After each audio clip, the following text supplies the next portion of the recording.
34절 시작에 보면 무리들과 제자들을 불러 이르시되 누구든지 나를 따라오려거든. 이게 34절의 제목입니다. 누구든지 나를 따라오려거든. 신앙인의 정도, 예수님의 따르는 길이 무엇인지 큰 제목은 그겁니다. 그래서 34절을 지금 계속 살펴보고 있고, 그래서 누구든지 예수님을 따라오려거든, 우리가 예수님을 따르는 것이 뭐냐면 신앙생활이에요. 다른 사람을 따라가면 안 되고 예수님을 따라가야 돼요.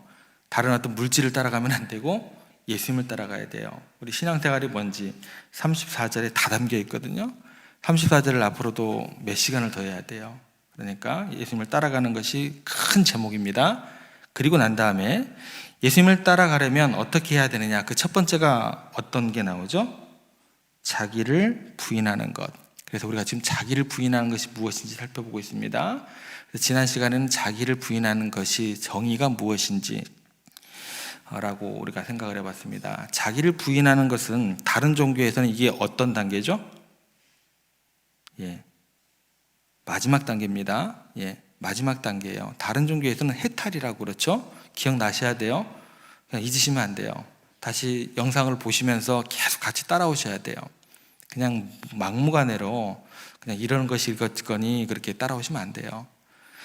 신앙의 정도, 예수님을 따라가는 것이고, 그 중에 그 첫 번째 관문이 뭐다고요? 자기를 부인하는 것. 그리고 그 자기를 부인하는 것, 그리고 그 얘기를 할 때 자기를 부인하는 것이 다른 종교에서는 마지막 해탈이라고 이야기를 하지만 기독교에서는 자기 부인이 첫 출발이에요. 그래서 신앙인의 정도하면서 자기를 부인하고 첫 번째 나오는 거예요. 왜 그러냐? 모든 사람이 죄인이라는 선언 아래에서만 예수님의 복음이 가능하기 때문에 그렇습니다. 자기를 그리고 부인하는 사람만이 예수님을 따라갈 수 있어요. 자기를 부인하지 못하는 사람은요, 예수님 따라갈 필요가 없거든요. 자기의가 가득하고 자기가 가능성이 있다고 생각하는 사람은요, 절대요 예수님 따를 리가 없습니다. 자기를 주님으로 모시기 때문에 절대 못 따라요. 그런데 주의할 것은 뭐냐면 자기 부인하고 자기 경멸하고는 구분하셔야 된다고 그랬습니다. 미래의 희망을 두지 않고 자기 자신에 대해서 경멸하는 것을 자기 부인으로 착각하시면 절대 안 됩니다. 정말 예수님을 따르기 위해서 자기를 부인하는 것은 뭐냐면 예수님 안에서 자기 자신에 대한 가능성, 하나님의 형상에 대한 회복도 있을 것이고 구원에 대한 기쁨도 있을 것이고 구원을 향한 사명도 있을 것입니다. 그래서 삶에 대한 고상한 미래가 열려져 있다라는 것입니다. 그게 뭐예요? 자기 부인의 정확한 정의가 될 것이다 라는 것입니다. 그러면 자기 부인의 정의에 대해서 이렇게 정리를 하고, 오늘은 어떤 것을 생각해 봐야 되냐면 자기 부인의 목적에 대해서 생각을 해 보셔야 됩니다. 자기 부인의 목적이 도대체 뭘까? 그래서 이게 제일 앞쪽으로 나왔을까라는 생각을 해 보셔야 됩니다. 사실 예수님께서 자기를 부인을 이렇게 중요시 여기는 이유는 그 첫 번째 그 배려는 뭐냐면 다른 사람의 입장이 되어보라는 거예요. 다른 사람의 입장. 그리고 다른 사람의 입장이 되어보지 못하는 사람은요, 자기를 부인하지 않으면 다른 사람의 입장이 되어보지도 못할 뿐더러 구원의 원리 자체가 이게 불가능하기 때문에 그래요. 구원의 원리 자체가 작동이 안 돼요. 이게 무슨 얘기인지 오늘 좀 살펴보겠습니다. 어느 날 소크라테스가 길을 가다가 한 주인이 종을 막 굉장히 힘들게 폭행을 하는 어떤 그런 장면을 목격하게 됩니다. 막 너무 심할 정도로 폭행을 하게 됩니다. 그 당시에는 노예는 물건이나 마찬가지이기 때문에 어떻게 얘기할 방법이 없죠. 죽여도 아무런 방법이 없은 그런 시기였습니다.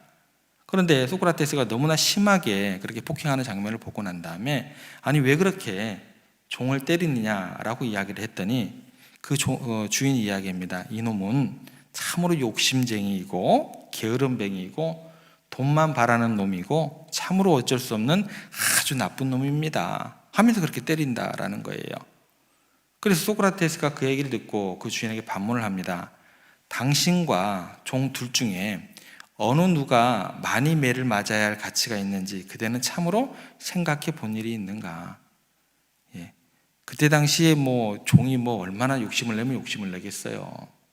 얼마나 긁어 모으려면 긁어 모으려겠어요. 주인이 더 그런 어떤 것들이 더 많지 않았을까라는 생각을 하게 됩니다.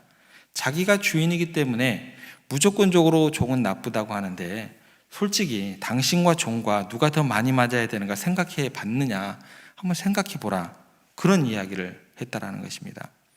자, 우리가 34절로 오기 전에 베드로가 신앙 고백을 했습니다. 뭐라고 신앙 고백을 했죠? 주님이라고 신앙 고백을 했어요. 베드로가 신앙 고백을 할 때 예수님을 주님이라고 했습니다. 그런데 우리의 주인 되시는 예수님께서 우리가 주님이라고 고백하면 우리는 무슨 신분이 되는 거예요? 베드로가 주님이라고 고백했으면 베드로는 종이 되는 거예요. 우리가 주님이라고 고백한 그 예수님은 우리가 뭐가 된다는 전제가 깔려 있는 거예요? 종이 된다는 거예요. 종의 신분인 우리를 무조건 어떻게 했을까요? 금방 소크라테스가 만난 그 주인처럼 그게 아니다라는 거예요. 종의 신분은 우리의 입장이 되시고 우리를 이해하셨기 때문에 십자가를 지실 수 있다라는 거예요. 그래서 베드로가 신앙 고백하고 난 다음에 뭐라고 얘기를 해요? 내가 십자가 지러 갈 거다 라고 이야기를 하시는 거예요. 사실 채찍을 맞아도 누가 맞아야 돼요? 우리가 맞아야 돼요.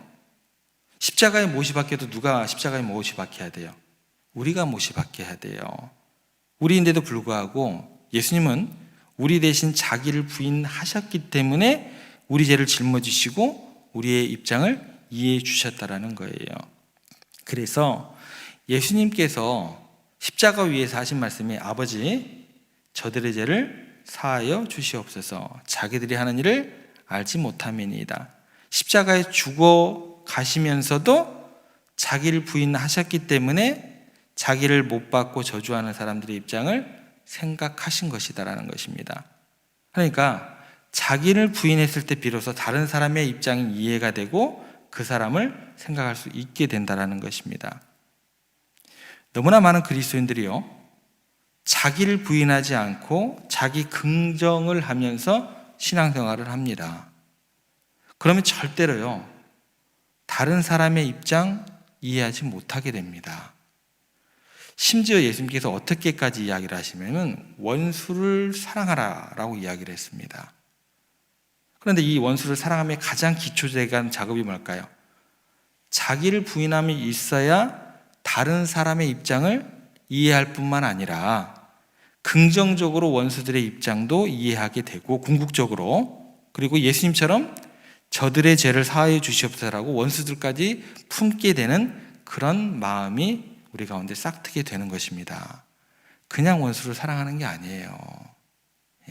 절대 그렇게 될 수가 없습니다.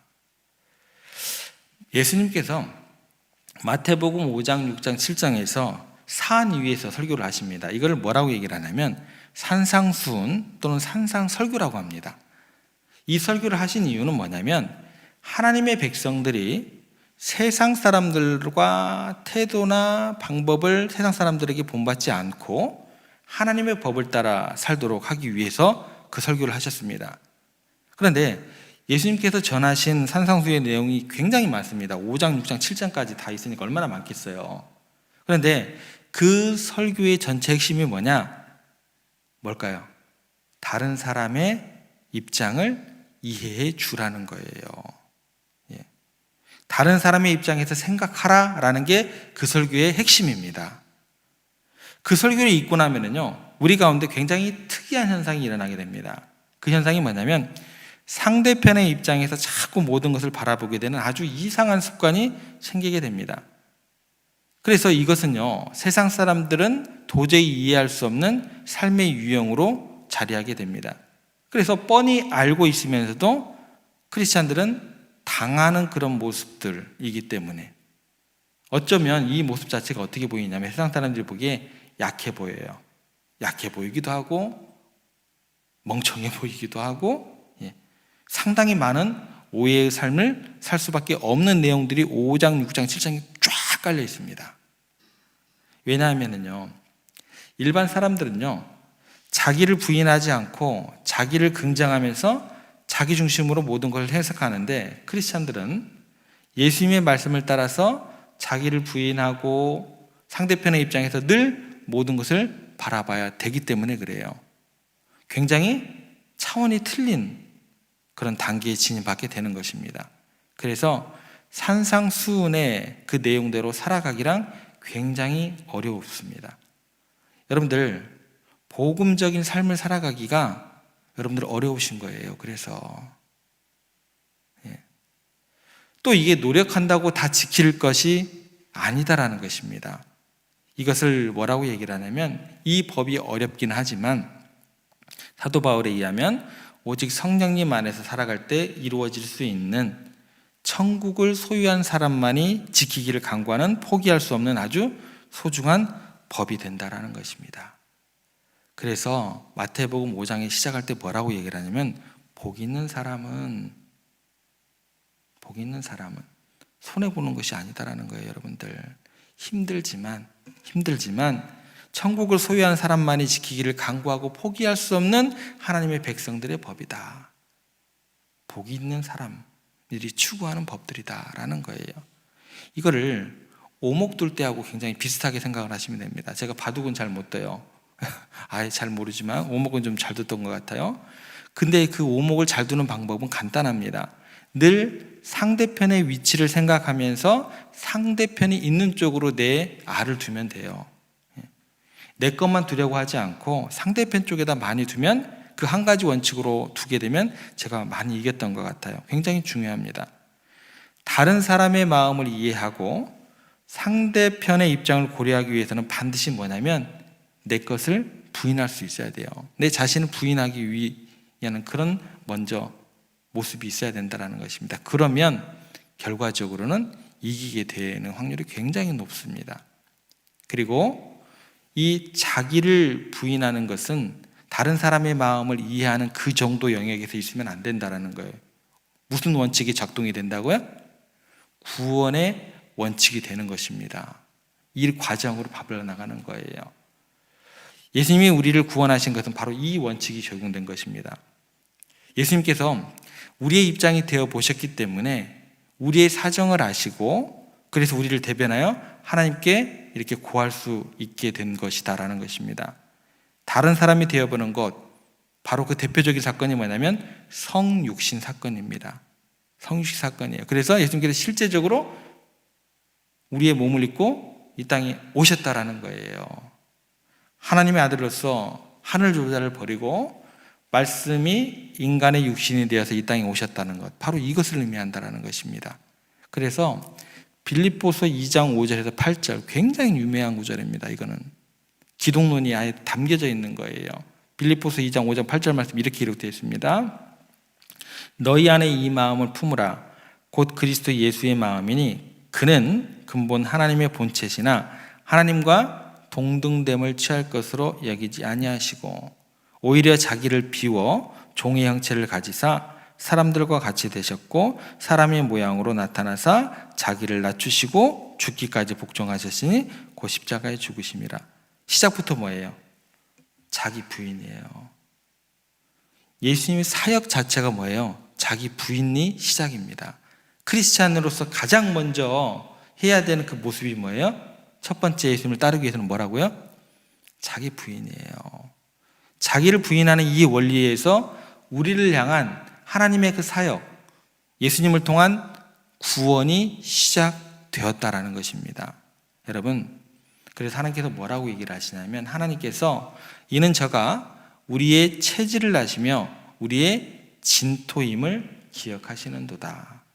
그렇게 말씀하시면서 우리의 모든 것을 이해하고 계신다라고 말씀을 해주십니다. 그래서 성경을 쫙 보시면 어떤 그 모습들이 많이 나오게 되냐면, 자기를 부인하지 못하고 다른 사람의 입장을 이해하지 못하고 자기 자신만 알았던 사람들의 결과는 뭘까요? 반드시 실패하게 됩니다. 반드시 그 사람들은요, 구원에 이르지 못하게 됩니다. 왜요? 구원의 작동의 원리가 뭐예요? 자기 부인이거든요. 다른 사람의 마음을 이해하는 거거든요. 이게 구원의 작동 원리거든요. 성경에서 많은 사람들 가운데 다른 사람을 이해하지 못하고 자기를 부인하지 못하는 사람들은 반드시 그 결말은 실패해요. 살인을 저질렀던 가인이 그랬고, 소돔과 고모라의 사람들이 그랬고, 지독하게 자기중심적이었어요. 압살롬이 그랬고, 아하방이 그랬고, 하만이 그랬고, 이 모든 하나님의 저주받은 대상들은 뭐냐면 지독할 정도로 자기 부정이 없이 자기 긍정하는 사람들이었습니다. 자기가 원하는 대로 돼야 돼요. 자기가 갖고 싶은 건 어떻게 해야 돼요? 다 가져야 돼요. 자기의 소원을 위해서 남을 어떻게 해요? 처참하게 죽여도 상관이 없는 사람들입니다. 짓밟는 사람들. 자기를 부인하지 않는 사람은 결국은 그 마지막이 뭐예요? 비극적 결말입니다. 구원에서 제외돼 버립니다. 자기를 부정하지 못하면 어떻게 돼요? 결국 죄를 짓게 되어 있거든요. 그래서 예수님께서 자기를 부정하라 라고 이야기하신 것 자체는요, 너희들 좀 인격 좀 교양해야겠다, 좀 해탈의 정도 좀 이래야겠다, 이게 아니다라는 거예요. 여러분들, 연단의 차원을 넘어서는 이야기입니다. 진리 안에서 죄에서 자유케 하는, 진리 안에서 영원한 영생을 얻는 구원의 문제와 직결되기 때문에 우리들에게 뭐라고 얘기를 하셨어요? 자기를 부인하다라고 이야기를 하신 것입니다. 정리하겠습니다. 오늘 말씀을 통해서 우리는요, 자기 부인의 목적에 대해서 생각을 해보셨습니다. 자기 부인에는 먼저 다른 사람이 되어보라는 그 하나님의 뜻이 담겨져 있습니다. 그 입장이 되었을 때 진정한 구원의 원칙이 제대로 작동됨을 우리가 알 수 있었습니다. 흔히 우리는요, 세상의 가치관에 물들어가지고 내 자신을 굉장히 중요시 여깁니다. 그리고 다른 사람의 입장을 이해하지 못하기 때문에 자기를 부인하기까지 너무나 힘이 들어오는 경우가 많습니다. 그런데 성경에서 이야기하기를 이런 태도가 결국 실패와 비극으로 이어진다는 우리에게 명확하게 가르쳐주고 있습니다. 더욱 큰 문제가 뭐냐면 다른 사람을 구원하기는커녕 자기를 부인하지 못하면 절대 다른 사람 구원 못합니다. 가족까지도 구원하지 못해요. 근데 이게 문제가 여기서 끝나는 게 아닙니다.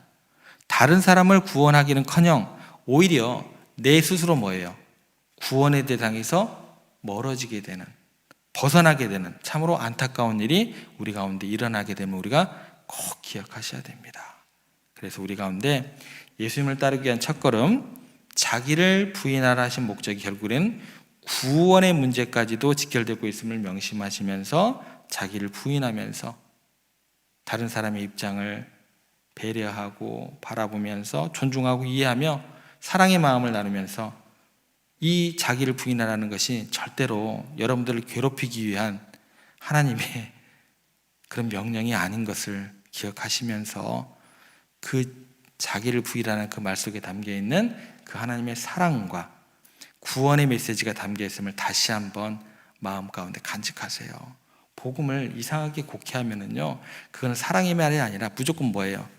괴롭히고 징계하는 말씀이 되는 거예요. 그렇게 접근하시면 안 돼요.